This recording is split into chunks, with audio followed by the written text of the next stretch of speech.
Hello everybody. Thank you very much for being here. If you are here, then it looks like you weren't put off by me being the presenter, which I thank you very much for. And good morning and good afternoon and good evening from wherever parts in the world that you are. So I just want to run through a couple of things just in terms of using Zoom and stuff for this call, just so we're all on the same page. So first of all, I'll be sharing my screen, so you'll be able to see the presentation. So that will pop up, and that'll come up as a whole screen. Secondly, we'll be using the chat as well. I'll be asking some questions, and if everyone wants to type some answers in the chat. So if you don't know how to do that, if you go to the bottom of the screen call here and click chat, it will show up a little group. Apparently these can be printed out, so if you might want to be diplomatic when talking on the chat. The default is that you can talk to everybody here, so as you can see, I've typed in hello and you should all be able to see that. So that's the chat. Secondly, if you click on participants, you will also see a list of participants down the right-hand side. That will also give you the option to mute yourself, but also to raise your hand. So Andrea is on hand watch. If you want to ask a question or something, then you can click that button, and as you can see in front of my name, a little blue hand will turn up saying, hello, yes, I've got a question or a problem.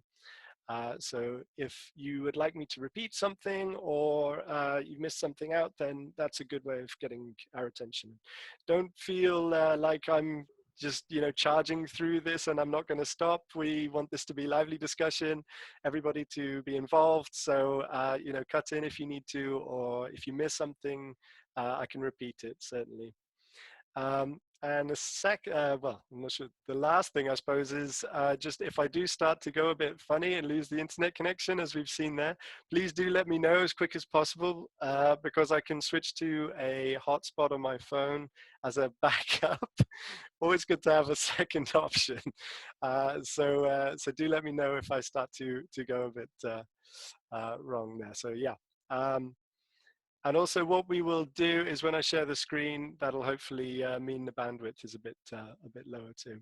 So let's get started. If everybody's okay, we will get into the training. So also I think Andrea will be on mute watch as well.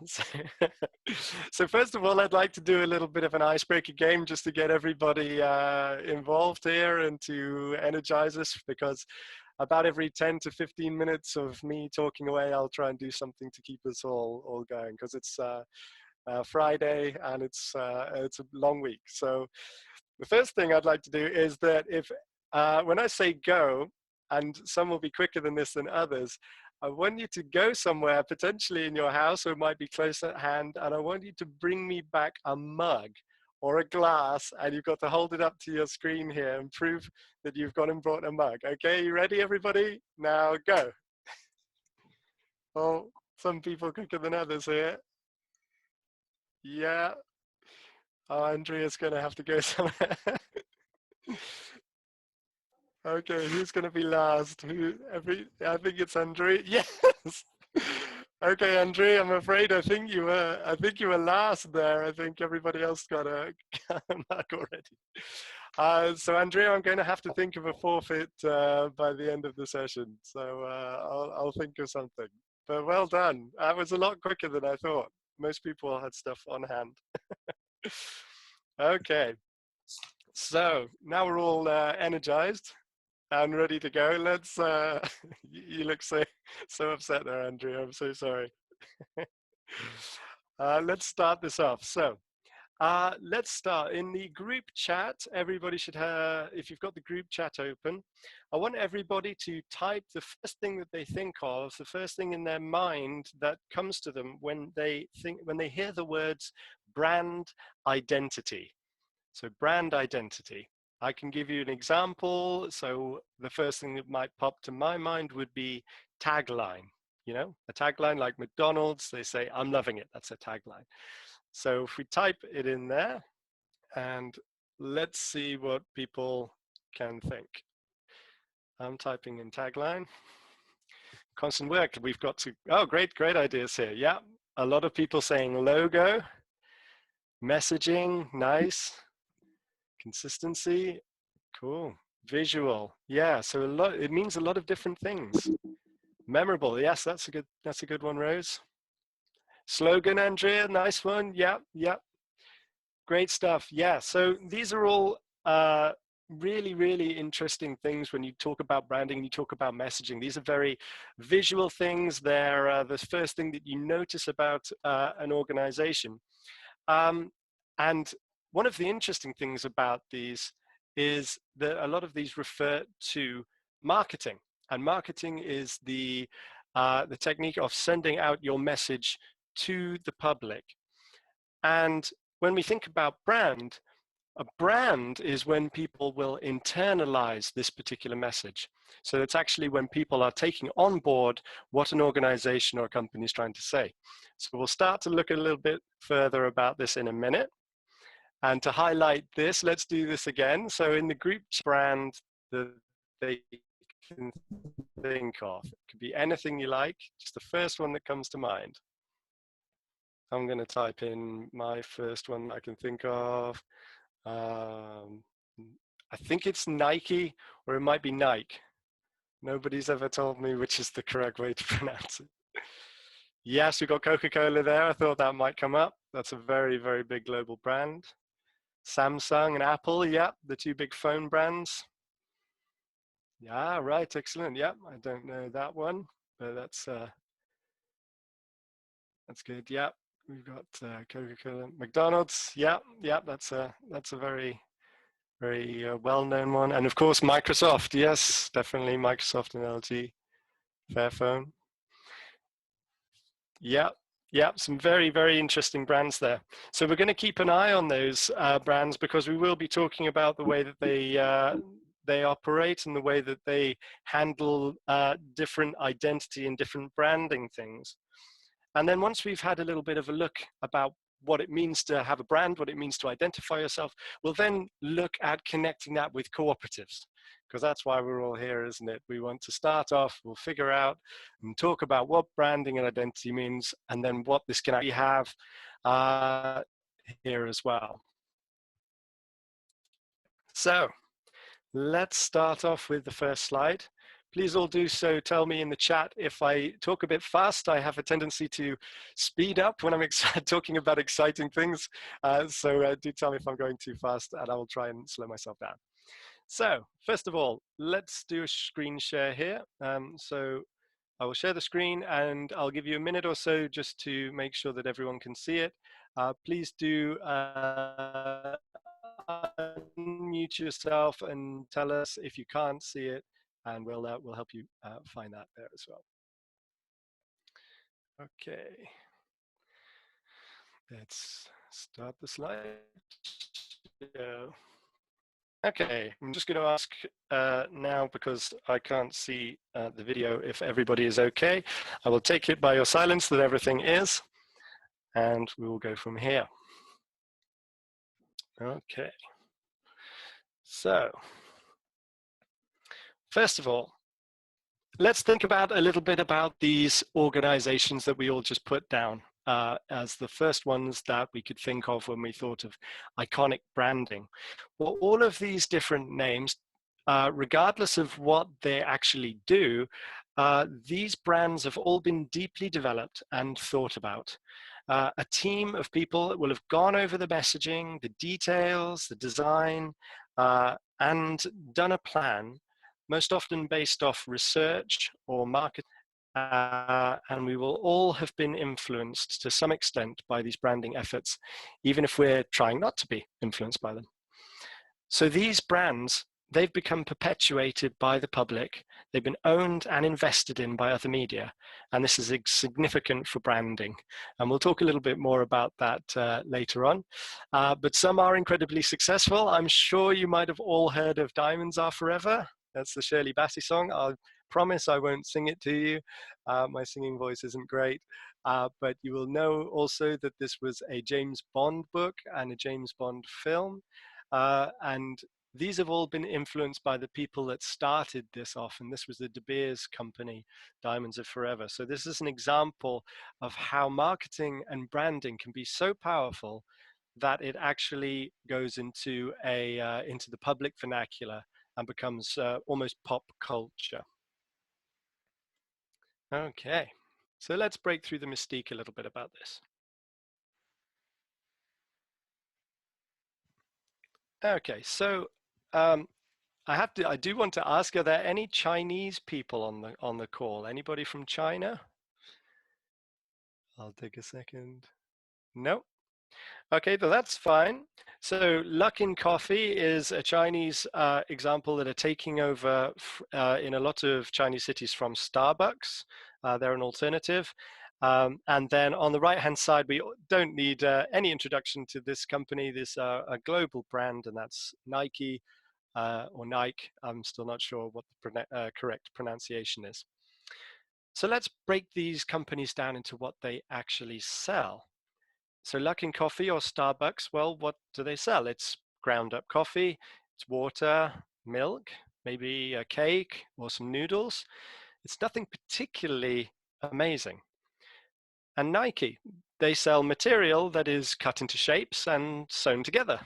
Is it more amazing than what any other brand or organization does? Potentially not. But what has happened with these organizations and those other ones that everybody mentioned in the chat is that branding and positioning has developed these things to mean more than they, on a basic level, actually are. So this might seem like it's actually an obvious point. We all sort of know this. But what is it about these organizations that makes them so much more successful than other organizations? And you can basically break it down into this. All of these organizations are successful because they hit a particular formula. And that formula has allowed people to internalize their message, and it's made to mean something personally to them. Now, this isn't something that you can force people to do, but it does come about from the public side. You can hear it all the time. For example, when somebody says something like, I love that particular brand, like, I love my iPhone, or I love those trainers. That is somebody talking about something on a personal level. And this is a really true value to cooperatives and the true value of effective branding, because it gives us the opportunity to tap right into that personal level and to actually make a brand mean something. Okay. And then this leads us on to the crux of what we shall be talking about today, really. So this is the digital age. It's been really highlighted lately that the digital age is upon us. We have become very much thrown into a semi-virtual world, many of us. We all know that millennials and people who are moving into the higher spheres of work, and particularly in the cooperative movement, technology is now unavoidable. Everybody's very comfortable with it. And the important thing about the digital side is it's a world where you can create almost anything and then design an invisible narrative around it completely from scratch.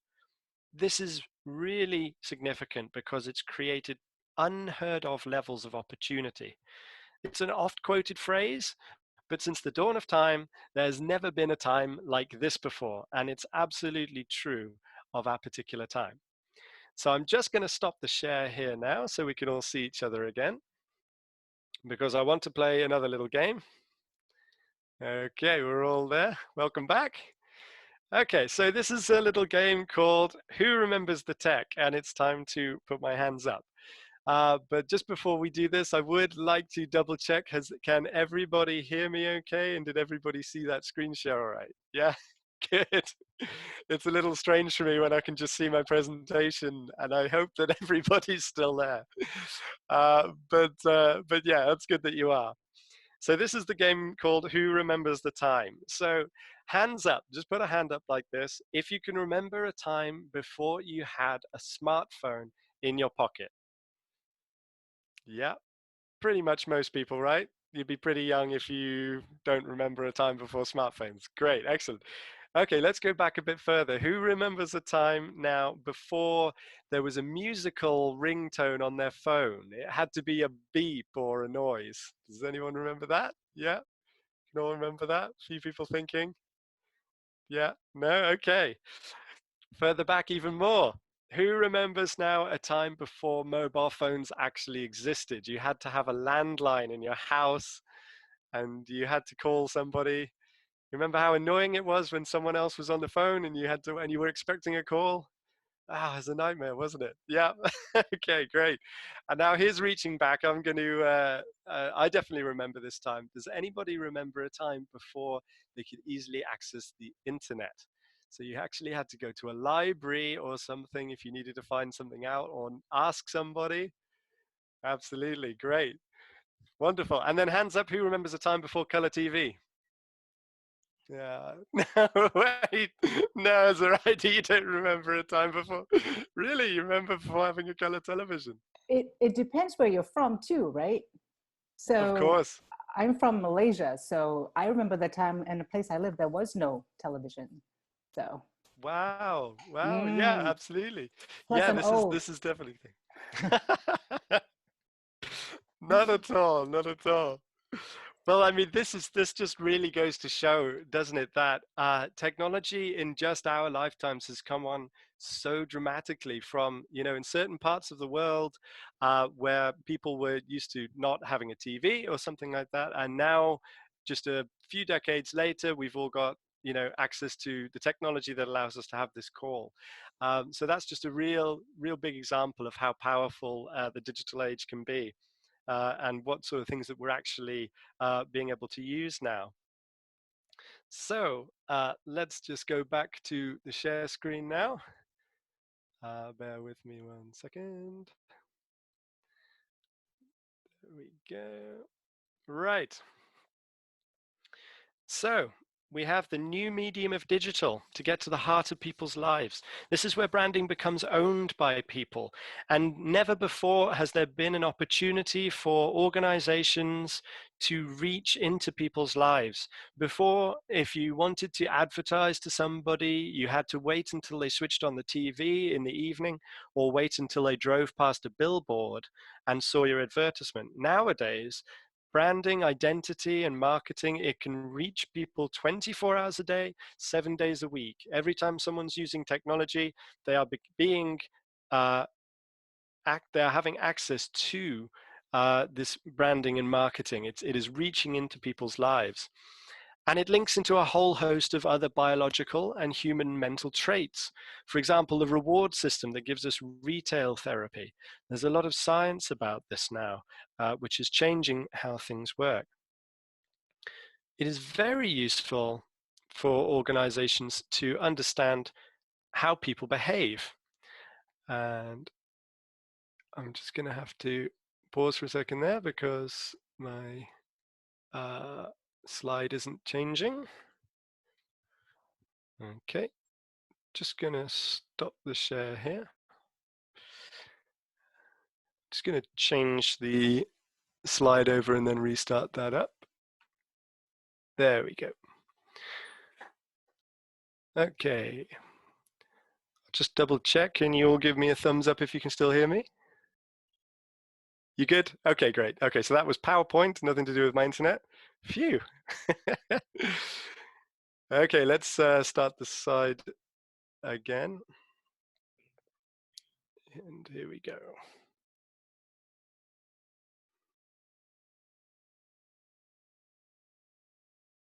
Come on, PowerPoint. Let's do this. There we go. Okay, so it's very useful to understand how people behave. And let's look at an example of this. Well, let's look at Amazon. Amazon it's a contentious subject, but it's probably something that most people will have used at some point over this lockdown period, particularly in North America or Europe. You will have possibly used Amazon. Now, the way they looked at marketing was kind of unique. They did it all backwards. For example, looking at the way the world worked before, with old traditional marketing and branding that had been in place since these terms were invented, Amazon came along and said, let's just change the way that people actually behave, which is kind of sort of, it's quite bold if you think about it. But they went along and they said, we know that people like to go and shop in shops. They go to visit the shops in person. They go to malls. They go to supermarkets or markets out where people are meeting. And they said, let's change this. Let's make online shopping the way forward. And they actually went out and built a system where people can shop online. And this changed the whole thing around, because rather than building a shop to start with and having people come to you, they went online first and built their shop there. And it's only now that they're actually building physical shops, which is completely backwards to the way that most people do things. This heralded the start of the power of the internet, as it's now essential to any business looking to operate in the public eye that they actually have this sort of thing available. So now we've seen how a brand can work online, but is this going to be useful for cooperatives, you might ask? Well, let's ask a question. How as a cooperative are we going to stay ahead of competition? If somebody comes out with competition that might be equal to or only slightly different to a cooperative's, then what will convince people to stay with our proposal? Well, one of the main answers to that is the brand, and branding is the core to sustainability. Let's look at point 2 here. Those that connect with your brand will be twice as valuable as to those who are merely extremely satisfied with a service. This is a classic example when you look at something like Patreon users, or maybe famous YouTubers, or even popular bands in all the genres. In these examples, the core elite of their fans are the ones that are providing the most input. They provide the most value to the organization, the band, or the individual. Why is this? It is because those core elite, those super fans, if you like, they are the ones that are connected, that are invested in the branding or marketing of an organization. And they are the representatives themselves of a brand, even though they don't actually work for the organization. So how can cooperatives start to look at this? Well, there's a lot of different ways that you can start to formulate a strategy. But to begin with, observation is one of the key ways to conduct research and understand a market. Cooperatives will need to understand the behaviors and conduct market research before starting to build what we want our brand to represent. But one of the key things to think about is that an established doctrine in marketing is this: we won't ever think like our customers or ever think like our clients. An example of this is that you can have a boardroom full of 40-year-olds all developing toys for children. They can't actually think like their customer, but they can do enough research and actually do enough sort of background to be able to get a good idea of how their customer is thinking. On a global scale, this is even more important, as there's just too many variables or even sheer distance of place, culture, age, to be able to actually think like your customer. So we're going to give Slido a go with an interactive poll. I'm just going to stop the share here. So I don't know how many of you might have already had a go at a Slido poll before, but I'm going to bring this up on the screen and then we can all see how this goes. So I'll share my screen again here and we will go to the poll. Oopsie, let's come out of that. Okay. So this is an interactive Slido poll. For those of you that don't know how this works, if you have a phone or another a laptop or some way of accessing the internet close at hand, please go to slido.com, SLIDO.com, and it will ask you for a code, and that code is #55150. And you will be able to join in and select your answers to this poll. You can also use a QR code in the top left if you have a mobile phone that supports QR. The poll is now open. So the question is, what is the most important thing, do you think, that cooperatives might need to observe, to understand, about the market before they begin either setting up their branding or beginning to do business? And the answers are, who are your customers? Who are your competitors? What does the competition actually do? How are the competitors positioning themselves? Or what challenges in the market are there? So we'll give it just a minute or two. And please, if you are having any issue at all, then or you're not quite sure how this works, then do let me know. You can just unmute yourself and tell me. But we've got some answers coming in here now. Interesting. So a lot of people are thinking that challenges are important to understand and also who the customers are. It's interesting. Also, how the customers positioning themselves is becoming quite popular. Yeah, so it looks like the two big ones, and the first one by a long way is who our customers are. This is absolutely true and very important for branding.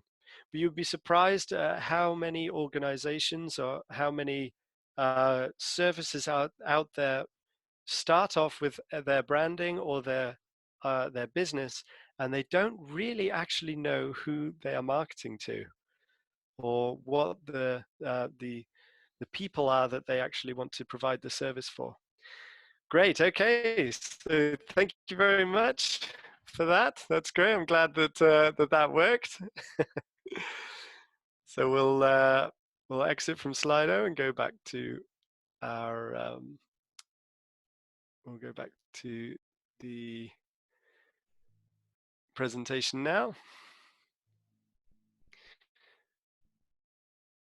If you just bear with me one sec. Okay. All right. Thank you very much for that. Fantastic. Okay.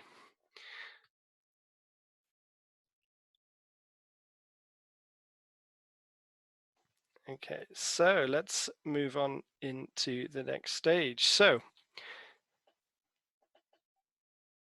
soon as, there we go. PowerPoint's a little bit slow today. So let's talk about the brand proposal. This is when a cooperative might be starting their journey and they want to have a look at what sort of brand proposal they want to put together. Well, they do have a choice. The first choice that they have encapsulates the essence of what's known today as blue ocean marketing. This was thought of by some experts in Harvard. And this encapsulates the scenario when you or your organization are in a new environment with minimal competition, at least initially, and the ability to start with a completely blank sheet. Now, this sounds like it would probably be the best place to be, but the second option is known as red ocean, and this is a well-established market, and your aim will be to compete with existing business for a market share or to create a unique proposition within that market. So bear in mind that just because you are in an existing market, it doesn't mean that you're actually at a disadvantage compared to the blue ocean marketing. Nimble copycat organizations can often be the most successful as they learn from the original's mistakes. And there's been a few examples where somebody has come out with something very new and exciting and then been very quickly overtaken by other organizations that are doing something a little bit better and are learning from mistakes. So I want to see if anybody can think of any examples of these. So I'll just stop the share. Again, let's move to the group chat. And if everybody could just have a think about when they knew something that was freshly out or that everybody was using, and then suddenly a competitor came along and became the new coolest thing around. And nobody was talking about the old one anymore. I can give you some examples, but I'll give you a minute to type something in. If you have a thing, MySpace. Oh yes, that was very good. Yeah, that was the first one I thought that I wondered if anybody was going to get that. Nokia again. Yeah, yeah. Take Eat Easy. That's interesting. I don't know that one. You might have to explain that to everyone, Mark. And Orchid. Sure. Okay, yes. Take It Easy was actually the Belgian Deliveroo. It was a startup which was booming for 2 years. Ah, and then just right. got crushed by Deliveroo. Yeah. Yeah, yeah. Yeah, it's a very classic story, and you see it in fast food a lot. There's definitely fads coming in through there. Could someone explain what Orkut is? I haven't heard of that one. Maybe Davika, do you know? Could you explain what Orkut is? It was the maybe it might have been a more India specific thing, but it was the social networking platform before Facebook came in. It was very Oh, popular in India at least. I don't know about elsewhere in the world. yeah. So it's a little bit like MySpace as well. It Yeah. just fell by the wayside, right? Yeah. Yeah, and Kodak was a classic one as well, wasn't it? And even people are saying now that GoPro is, you know, they have actually become the name for that camera that you attach to something. But nobody's buying GoPros anymore. People are buying competitors for that. So, yeah, that's a really great example. Thank you, everybody, for that. So let's go back to presentation. So yeah, so some great examples there of how you know, an organization can be entering a market with a competitive product that already exists, but because they just do it that little bit better, because they're a little bit more nimble, they can actually overtake, and suddenly they're the most successful thing. And as Mark said, you can actually crush the organization that was originally there. So it's just a different game. And it's a fact that most market leaders that come out with a new thing actually collapse or fall victim to a competitor. It's actually a scientific fact. They've done some research on this, and most organizations that lead with something brand new are usually overtaken by a better version of that same product or brand.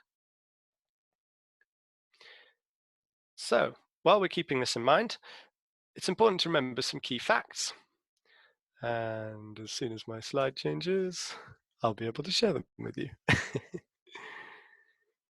Come on, PowerPoint. You're going to move. We're going to have to stop the share again. I think I might have to.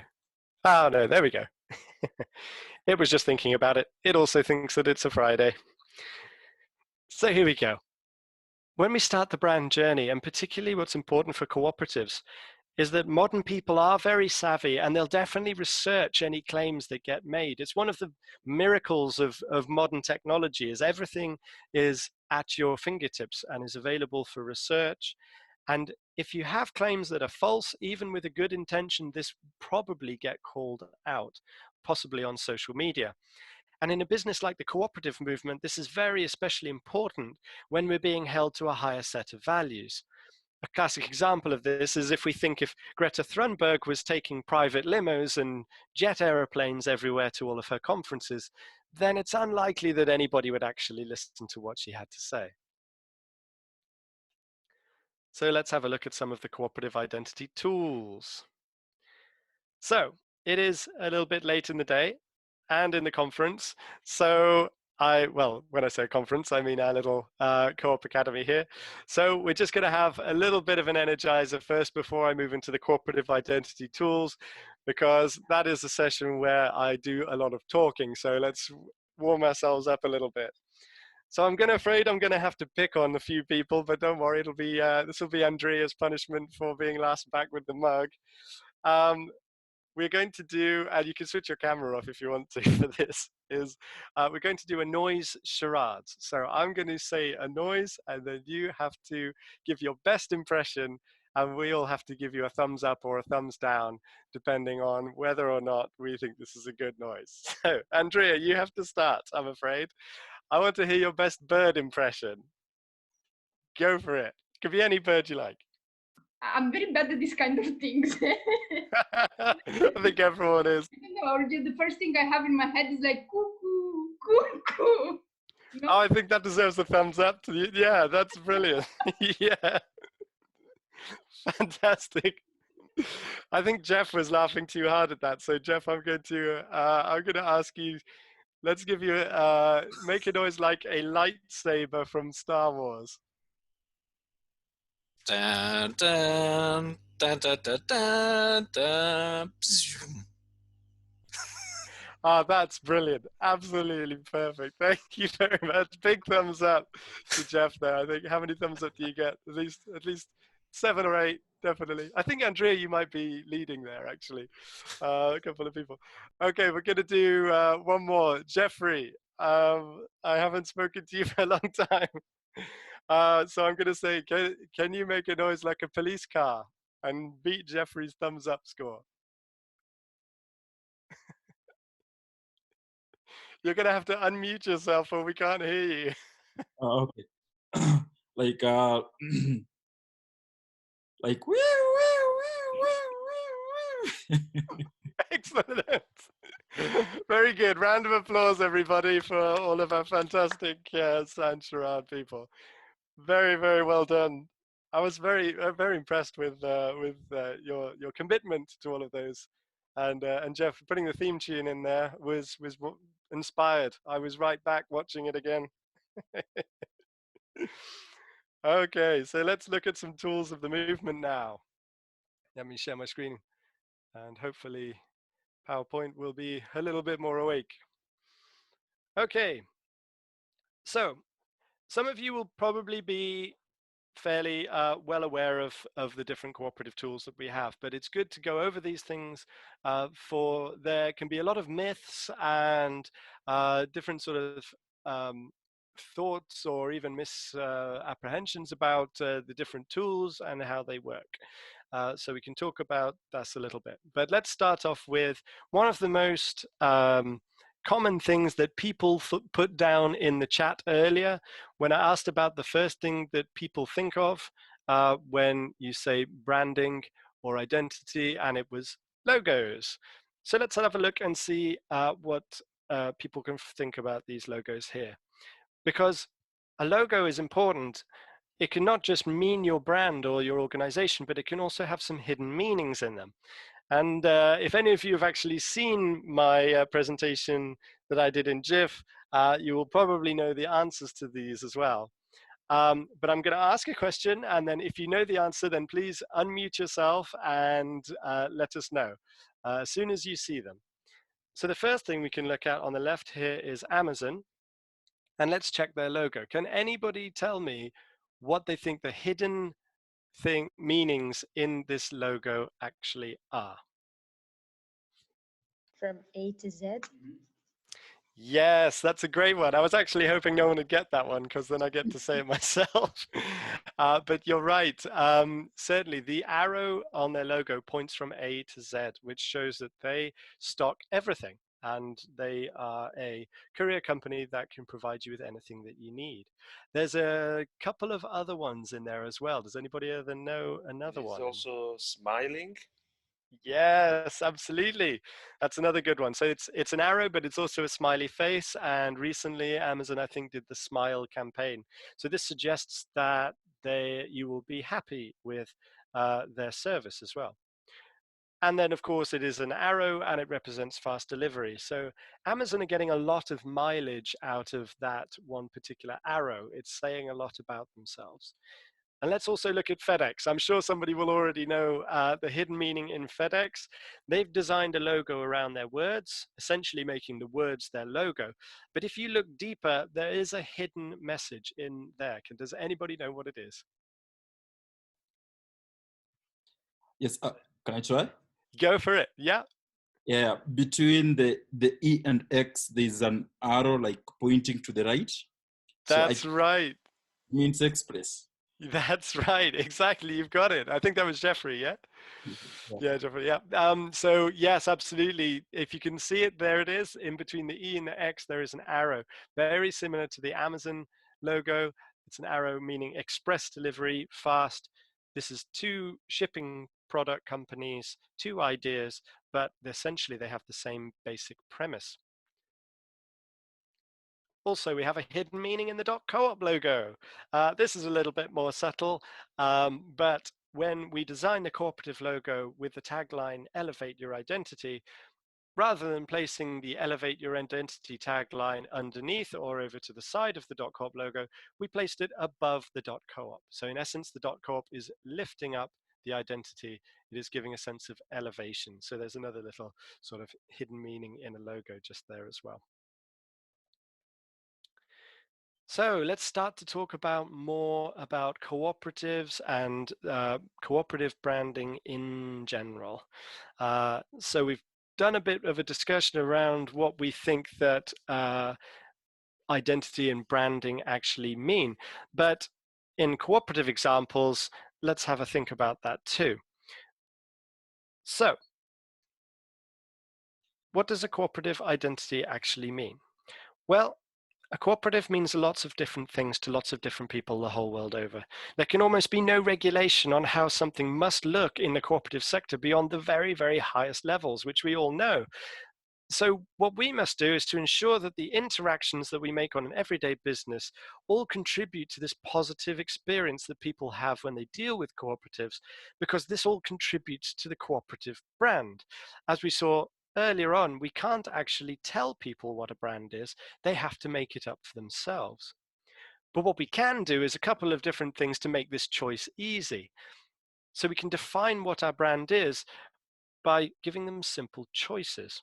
And with our actions and with clear understanding, we can make those relationships happen by keeping things simple and memorable, and then it will add value or ring true to the thing that we're trying to do.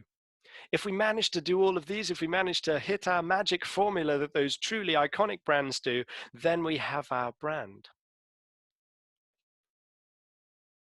So I'm sure we've all seen of or heard of the cooperative mark. So a little bit of information about the cooperative mark for those who don't know, or those who've just joined the movement. The International Cooperative Alliance had developed a global identity for the co-op movement, and this was highlighted by the co-op mark. So this was designed in cooperation with Calvert's, a UK-based design company, and the ICA. And the cooperative mark is used by co-ops around the world to support the cooperative movement. It is used as a cooperative community badge alongside an organization's normal brand identity. And the mark can be used on a website, it can be used in newsletters, email signatures, publications, promotions, and all sorts of things from packaging to signage. And we'll have a little look at some examples in just a few minutes. So I'm sure you will have all heard of the cooperative domain, and I'm certain that you probably not get to the end of this discussion without me mentioning it at least once. This is, of course, the organization that I work for. So a little bit of information about the .coop domain, if you don't know already. So the .coop domain is the only domain that's reserved for cooperatives and cooperative organizations. So it's managed by Corporation LLC, that's the company that I work for, and the Internet Corporation of Assigned Names and Numbers, or ICANN, is the organization that recognized .coop as the cooperative movement's specific domain in 2002. And just recently, we've renewed the contract for another 10 years. You might have seen the article that went out on Co-op News about that as well. So when you have a .coop domain, a registrant requires verification, and then the eligibility and policies are defined by us. And we are jointly owned by the National Cooperative Business Association, or NCBA CLUSA in America, and the International Cooperative Alliance, of course, which is everybody here, in a 50-50 profit share. So these are the physical tools that are specifically designed to represent the cooperative global community, no matter the industry, the sector, or the purpose. It's all very well to know that they're there, but how can we actually use them? Well, let's have a look at some examples. First of all, you might have heard of Revolver, their international brand, but you can see here how they've combined their own independent branding, which is very individual and trademarked. However, they've seamlessly incorporated the co-op mark into their products, which firmly roots this organization in the cooperative community. You can see there on the right that they've got their own font and design for Revolver, and then underneath the mark in big, bold red. On the left-hand side, their product is definitely luxury Belgian drinking chocolate, but what's actually presented above that is the cooperative mark. So even though the product name is buried down in the middle, the mark is at the top. That's very important. here's another organization, and I apologize ahead of time if I butcher the pronunciation of this. I am working on my pronunciation, but so this is Confaya Cooperativa, and you can see there from their logo on the left-hand side that they have also incorporated the co-op mark into their logo. And perhaps at the end of the call, somebody that knows this organization or can teach me a better way of pronouncing the name. On the right-hand side, you can also see there is an image of a Google search. Their website is www.confaya.coop. So they've actually incorporated the name of their organization into their domain name. So this is a very effective use of the tools here. These are extremely successful cooperative organizations, and they're putting out a simple and effective combined identity. There is something here that links these two organizations on two different sides of the world together. So now let's do a deeper dive into how branding and marketing can be harnessed effectively in the digital and virtual sphere. First, we need to understand the difference between the old ways of thinking and new pitfalls as well. Digital marketing and online branding. Well, one of the main mistakes that it's easy to make is that it's easy to think that digital online is separate from branding or old methods of marketing or any work that you would do in the real world. And now more than ever, people are realizing that this isn't really true. The brand offline, online, and in any relationships conducted either across those two different worlds or in isolation, it all contributes to the public image of what an organization is like and the values that it holds as well. Another problem with digital, well, it's an old adage, but quality over quantity still rings very true. Putting up noise can obscure the real value of what cooperatives do, and poorly thought out initiatives that don't have a fundamental purpose behind them can drive people to competitors through simple confusion or maybe just a lack of clarity. We need to remember that the emotional connection here is key and simplicity is key, as well as working in harmony. If organizations don't start with customer behavior in lieu of implementing that latest digital trend, then this can always hurt some trust.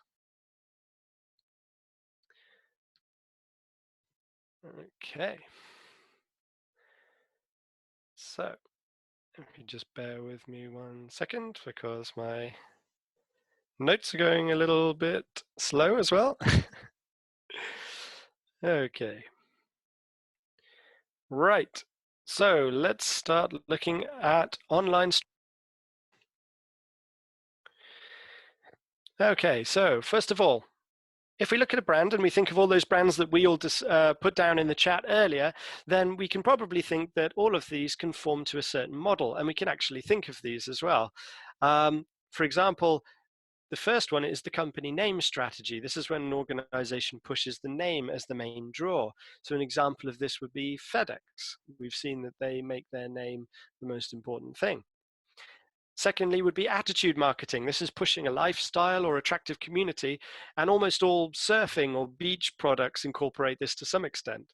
Can anyone else think of any example of attitude marketing in action where you're pushing the lifestyle or an attractive community? Feel free to unmute yourself and let me know if you have an example of that.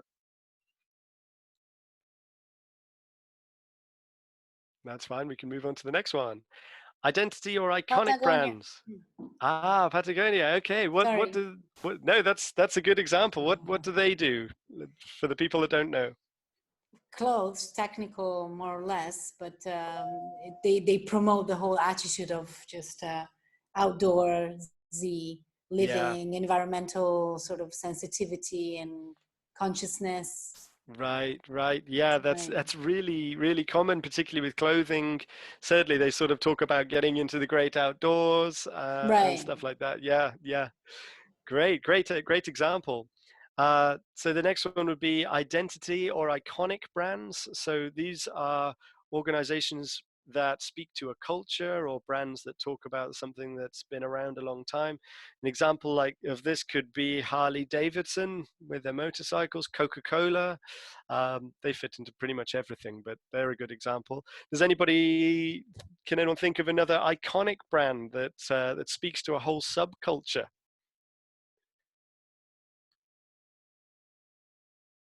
Maybe McDonald's, like with all the fast food chains, no? Potentially, yes. You could have a McDonald's subculture. Certainly, there'd be people that sort of are real connoisseurs of fast food and that sort of thing, and yeah, we would speak to them. Unfortunately, there is Yeah, for me, it was also always linked to like America. I don't know. As a kid, McDonald's was like America, the US. So like that part of the identity was for McDonald's. I mean, it was always linked to that for me. Yeah, that's a great example. Yeah, definitely. So that's a way that they've really been able to channel their where they started from to sort of speak about a particular culture when they're spreading around the world. Yeah, it's a great example. So let's move on. So function branding, well, that's quite an obvious one. That one is when you just simply highlight what your company actually does. So an example of this would be safety equipment, because its role and purpose is certainly the most important selling point. If you're wearing a hard hat or a helmet on a building site, you don't really care if you look good, you just care that it's going to save your head. And then finally, personal branding. So this is the branding as used by celebrities, social media influencers, politicians, any examples like that. And I'm sure we can all think of a million examples of people that push their personal branding as the foremost selling point. So you can see how your online presence here will be shaped by the different strategies that cooperatives will take on when they're looking at this. This is all sorts of things that they would need to think when considering what kind of service that their organization actually provides. Because you want to be able to strike the right note when a cooperative goes out there and says, we're going to provide a service and we want to make the best impact and make sure that we actually hit the right tone with prospective clients or customers. So once we have in our mind the best type of branding we're going to use, then we can look at how this will conform to our cooperative identity online. So all of these above here, which I've called the Trinity, these are all representations of an organization's personality. They can give people an idea about what a cooperative does, how they think, and if they're seriously lucky or very good, then these can actually even enter into the public vernacular. So the domain to start with, that falls into the Trinity. The domain is obviously at the top of the website. It's on all your material and people will type it in for themselves or read it whenever they go first looking for something online. So this is important to get right. The tagline, secondly, is also very important. Some organizations don't have to have one, but those that do, it can enter the public vernacular. So for example, in the UK, here where I am, nobody really said, I'm loving it, before McDonald's came along, and now you hear it all the time. People are always saying, I'm loving it. And then lastly, the logo. Well, we've looked before on how important the logo can be and all the sorts of different hidden meanings that we can have in those too. So let's have a look a little bit about the internet and the history of the internet from .com to today and growing. So apologies if you already know a little bit about the history of how the internet works, but it's important to understand this in the terms of the context of why .coop exists for cooperatives and its place in the real marketplace that we have today. So as you can see from this diagram, it is a crowded and ever more confusing marketplace full of choice, and domain names grew from just having a simple .com, where we had the .com bubble, and .com websites were changing hands for millions sometimes of dollars. That's now changed to there being over 1,000 .somethings available all the way around the world, and you can have pretty much anything you like. Look at all these domain names. If you're a shop selling clothes, you could choose at least maybe a dozen that might be relevant. However, none of these would make you stand out more than any ones that would perhaps celebrate a cooperative difference if you were a cooperative. So let's see why the dotCoop might be important to the cooperative movement. Why dotCoop? What do we actually need from this domain, and how's it going to work? Well, let's do another interactive poll, because it will be very interesting to find out. I'm not just here as an ambassador trying to promote this. We need this to come from the community and from the movement. So let's also talk about what sort of challenges there might be for the movement adopting something like a web domain like this. And we'll go to Slido now. I'm just going to stop the share. And we'll have a look at this new poll, because this would be a really interesting thing to find out what people think are the most important challenges. So I'll just share my screen again. Bear with me. Okay. Okay, so you will possibly have Slido already up on your other article. We'll stop this poll now, and we'll open up poll number 2. So here's the question. What do we think the most important challenges are for the dotCoop domain? We have awareness of the dotCoop domain, option confusion. Are there just too many choices? Could people have other things? Is the price a problem? We know that the price can vary dramatically, but is this an issue for people? Have you heard people talking about it? Well, that's jumped up as one of the first ones. Where to buy it is another good one. Do people not know where they could purchase it from? Or understanding of actually how it works? And certainly not understanding the need for it is another thing. Do people actually know why they would have to have it? So yeah, it's still going on. So yeah, definitely awareness is definitely up there. This is very interesting. I actually thought that there would be some other things at the top. So it's good to get people's idea on how people are finding these different things. So we're still going. That's it. Yeah. So definitely awareness seems to be one of the most top ones there.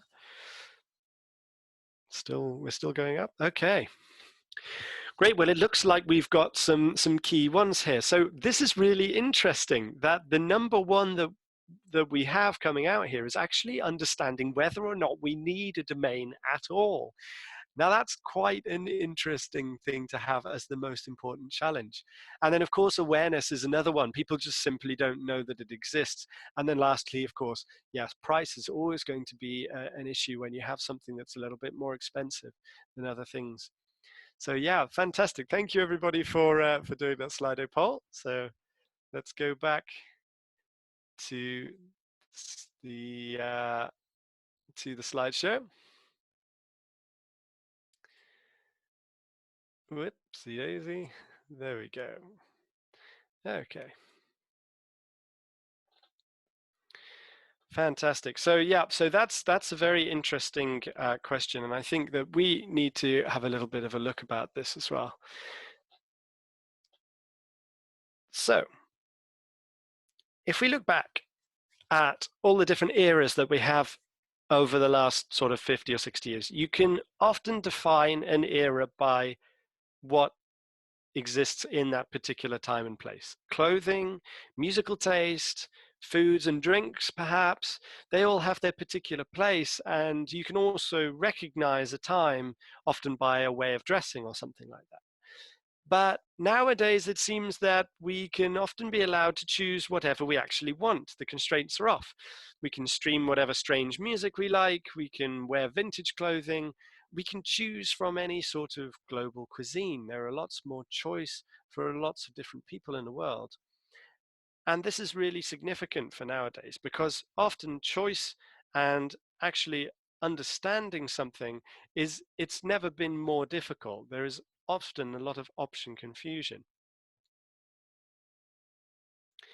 One of the key issues that about asking people to purchase a product like a domain is, yes, it's important that we support the movement and representing what is good about cooperatives, but will this domain actually just do its job? Will it benefit my organization? And will it make sense from an economic point of view? Many cooperatives are, after all, businesses. So let's look at some of the ways that maybe a domain would be economically advantageous for a cooperative. So why would somebody actually want to have one? Well, we know what a dotCoop does, and it tells the world that you're a co-op. The same for the cooperative mark. This is also a badge that tells the organization that we're a cooperative. But why is this a good thing? Well, we need to look at some options, and these can be key to understanding how we can make cooperatives more attractive on the global platform, even to people that don't really know what a cooperative is. Well, first of all, by telling the world that you're a co-op, you can have access to a ready market. There are those who seek cooperative business, and there are those that want to work with cooperatives, even more alongside common markets. So by setting yourself apart, then you're highlighting your organization or your service to people that are looking for that particular thing. That is a good thing. But then secondly, as there's more choice with a dotCoop, you can also have a domain that makes you visible, and this also works in the cooperative mark as well. Marketing company PrimeView recommends that by using a company name and incorporating maybe a keyword of your business into your domain, then it optimizes your place in search engine results. A dotCoop that has that availability of those critical names will mean that a business has more chance of having something that will boost its visibility and make it obvious. I don't know if you actually know this, but if you go to Google search, you can select a more advanced type of search and actually filter by the thing that comes after the dot.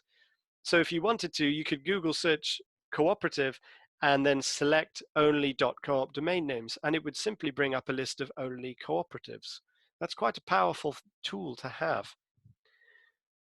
Secondly, this is an extra asset in your portfolio. So in addition to the regular non-cooperative business advantages you have from other domain names or branding, it's an added underscore to business legitimacy, and it can be used alongside other things.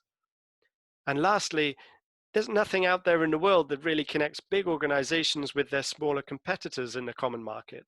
There doesn't have to be a particular link that brings them all together. But we have that in the cooperative sector. dotCoop users, for example, are connected by their business model and their shared values as well as their domain. And this means small businesses are able to share in the success of big cooperative business. The dotCoop is one of the strongest visible links that highlights that shared ideology and connects, say, a tiny juice seller in a local area with a massive big cooperative like Ocean Spray or something like that, or a really, really big international juice seller. Those things that are actually connecting them together. Okay, so let's go through and I can tell you a little bit more about how to use this. So I won't dwell on this. Yeah, I think we've got a question there, or somebody said something. No, it's just that I think you are not sharing your screen, just in case you are thinking you are doing it. Sorry. Oh, okie dokie. That's fine. Thank you for letting me know. You see, this is what happens when you've got a million tabs open. Can you all see that? Yes. Brilliant. Hopefully it'll open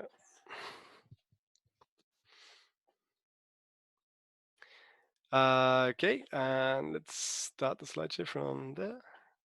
Okay, so that was pretty much just what I was talking about just there. Okay, so how to use it. So how can I use this domain, for example, and how can I use the mark? Are these just things to have on my web page or on my emails? Well, there's a lot of different things, and we do have a card, a physical card, which goes through all these different options, but I'll just run through them quickly here. So There are different ways to take advantage for the .coop domain, for example. We know that we can have it as an address for the primary website, but there's other options as well. It's the easiest way for people to find you online if you use it for additional .coop domains. So you can have it for other web properties like a different landing page, a newsletter, partner portals, or blogs. A .coop email address for communications also immediately identifies you and your colleagues as a member of a cooperative. We know actually several organizations out there that don't use a .coop domain as their main page. They use a .com or a .org, but when they communicate with each other through email, they use the .coop email address. So you can actually see when someone sends you a message, these people are using, say, Tom at something.coop. That's possible to do that. And if you have an existing site with another domain, then you can actually use the .coop domain alongside it and actually have it landing on the main page. So if people use .com or they use the .coop, it goes to the same place. You don't have to have one or the other. They both lead to the same start, and you can double your search opportunity. And you can point your .coop domain to a specific section on your existing website as a useful shortcut. We all know that a lot of cooperatives out there that are all members of the International Cooperative Alliance, sometimes they have a page on their website somewhere that says all about cooperatives and tells people a little bit about the movement and the history of the movement. This is an example of something that you could actually point your .coop domain to so that people have a more opportunity to see how the cooperative business looks online. And then finally, of course, it is a verified domain, and it remains one of the only ways that people can actually see whether a cooperative is verified or not. And it confirms that the cooperative user is a member of a trusted global cooperative community. This is something only in its very embryonic or starting stages, but as time goes on and more organizations are using the domain, this will end up being a stamp of authenticity. And that is the same with the cooperative mark as well. That will end up being a stamp of cooperative authenticity. So I feel like I have been chatting quite a little bit now. So just to make sure that everybody's not falling asleep at the end of a Friday, I'll just read these final points and we can get into the one of the last games. So, for example, to sum up pretty much what I've been talking about the branding and identity and the way that this connects with cooperatives is, as we said before, no one says what the cooperative identity actually is. It's a concept that people in general will all decide to agree on. We can't force people to conform to a certain idea of what a cooperative identity means. So all we can do is make sure that we have a brand that gives people a simple choice. And we must make it easy for people to choose us as cooperatives over our competitive business. And one of the key ways to do that is simply to create a sense of unity and visibility that becomes, oh, sorry, I just wanted to double check. We've got a question here. Can I see the chat? Here we go. Okay, Lorenzo, thank you very much for being on the call. We'll see you for the next one. And yes, I will share, we will probably be sharing the video and the notes as well. I can share this PowerPoint, but thank you very much. Okay, so just back to the summary there. Yes, we should make it easy for people to choose us. And there are many ways that someone can achieve economic benefits that we listed before, but all may have their own prices and their own limitations. If somebody wants to do all of those things that we mentioned before about improving your economic advantage, well, that is possible to go out and to get those from a lot of different other sources. You could even pay money or have other add-ons that you purchase to help a cooperative in developing its economic advantage. But one of the simplest and easiest ways for getting people to choose us and tapping into those is to use the .coop domain and the .cooperative mark, as these can achieve pretty much all of these, but in one place. And that's why we think that it is probably one of the most efficient ways to push forward and to really highlight the cooperative identity.